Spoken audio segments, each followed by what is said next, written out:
Masalimuot kasi yung dami ng kaso dito. Ang pinag-uusapan natin dito is hundreds of projects. At hindi lang naman, ito lang kasi low-hanging fruit to. We call this the open and shut cases. Ayun ang tingin namin, open and shut cases, kasi ghost eh. Wala talaga nangyari, lumabas talaga ang pera, meron nakatanggap ng pera, at wala namang lumabas na project. So, low-hanging fruit, ika nga. Pero marami pa yan. Ito'y simula lang ng proseso. Kasi nga, we have to start somewhere. Kailangan may pera tayo pagsimulan. At kung titingnan natin, marami pa tayong dadaanin, kinakalap na kaso na meron pong pataas, paakyat talaga lahat sila.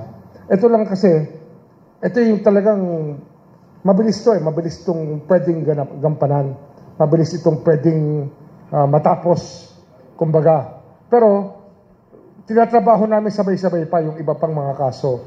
At tuloy-tuloy pa rin ang pag-aaral ng DOJ dito sapagkat sa pag-uusap namin ng ating officer in charge, ang ating SOJ ngayon, si Eric Vida, at the Prosecutor General, tutulong pa rin sila sa amin kasama ng NBI na examinin lahat ng mga bagay dito. Katulong din namin ng AMLA, meron pa kaming malalaking kaso na hinahanda at may mga pumasok lang na impormasyon ngayong araw tungkol sa records ng AMLA na mainit pa nung nakita ko kanina. So ito simula pa lang ho. The next few weeks we'll be doing this more often. Kasi nga kailangan talagang mangyari na ang dapat mangyari. At ang isang issue rito na lalabas pagkatapos na mahabang naging usapin sa Senado, yung restitution at retribution. Yan po ay pag-uusapan sa korte na. Hindi ho namin pwedeng desisyonan yan o hindi po namin dinidesisyonan ng ganun-ganun lang. Sa pre-trial po, pwede ho mangyari yan na magkasalian ng pera at magkaroon po ng, ewan ko lang kung gusto nila mag-plea bargain, yan po ay choice ng mga isasakdal natin. Makaka-apekto po ba yung mga isiniwalat na natusan ng salita ng ganong sina Alcantara, Hernandez, at yung iba sa pagsasampa ng kaso or pagre-recommenda na maimbestigahan po sila? May posibilidad po ba na makapatras sila sa mga binitawan nilang statement? Hindi, so far wala nang atrasan to wala nang atrasan to. Andiyan na lahat na nakalapat na ang mga sinabi nila, pinirmahan nila ang mga affidavit nila sa harap ng subscribing officers. The signed affidavits are here already. Kaya sabi ko nga, low-hanging fruit to Pagdating sa evaluation, makikita naman, nandiyan na lahat Yun nga, we still yung mga report ng COA, mga ibang report, I think some are contained here. Pero kumukuha pa kami ng additional evidence para mailatag lahat yan. At katulad nga ng naging kahapon, kausap ko naman ng Sandigan Bayan, pinaghahandaan nila ang continuous trial. Kasi marami rin kami ilalatag na kaso ron. At this will involve higher officials. Ma-assure ko sa inyo, this will involve higher officials. Kasi nga, marami na tayo nakuha mga data. May mga data na pumapasok unti-unti na talaga magpapakita na nagkabatuhan ng pera from one account to the other. Marami doon. Hindi pa cash. Bank to bank pa. Yun ang pong masasabi ko sa inyo. Bank to bank po, yung ibang transaksyon, kaya huling-huli. Huling-huli po. Ombudsman, nabanggit po kanina, magiging mabilis yung... Sana ito, ang tingin ko rito, mabibilisan namin to. Baka nagkaka-culture shock pa yung opisina ng Ombudsman kasi may urgency. Kami, ang pagpasok ko rito, kakaiba kasi ang aking experience sa buhay I've always wanted to act with speed on items that have to be done. And yun nga naging mantra namin sa DOJ. And I think that's about time that we did it here also.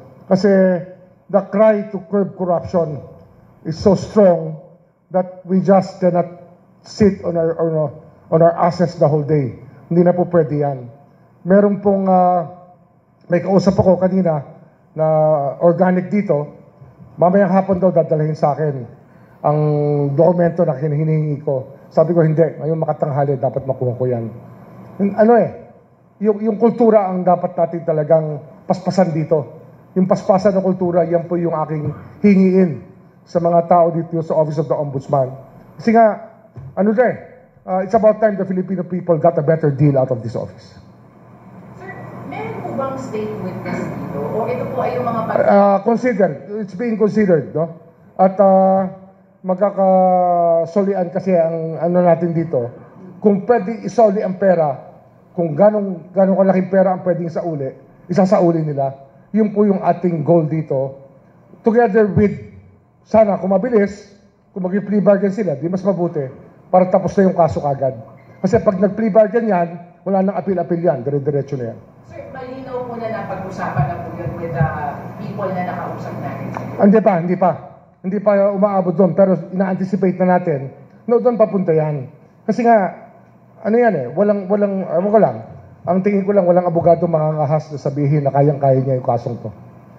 Sir, para lang po sa publiko at maintindihan po nila, paano po yung magiging proseso na po ito ngayong hawak niyo na po siya sa Office of the Ombudsman? Ngayon, nire-organize pa natin yung proseso rito sa Ombudsman, no? Dati kasi sarado yan, compartmentalized. Gagawin natin mas fluid ang sistema para from evaluation to filing, involve na lahat. Everybody's in on the team. So we're just about to create the teams that will act on this. Pero wag kayong mag-alala. I think that I've done this many times in my life, in the different positions I've had, na binubuo ko yung mga team para kumilos for the goal that we have. Sir, katulad din po ba ito nung alam ng publiko na nangyayari sa DOJ na ipapatawag pa po yung mga inireklamo, magpapile pa po sila ng counter-affidavit? Subject to preliminary investigation. May PI pa rin yan. Kasi yan ang kasama sa karapatan ng bawat isang nasasakdal. Ombudsman, given po dun sa protocols ng documents na meron kayo na hindi naman natin pinapuntahan magiging resulta, initially appreciation nyo po sa mga documents na nakikita nyo? It can stand already in court. Kaya lang, ang gusto talaga natin, talagang lubos-lubusin na para pag-file, continuous trial, latag-lahat para for the record, tapos na kagad.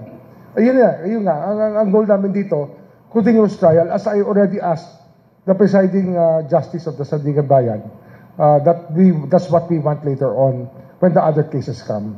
Kasi marami pa tayong ibang kaso dito. Sir, Vanessa Padilla Mason.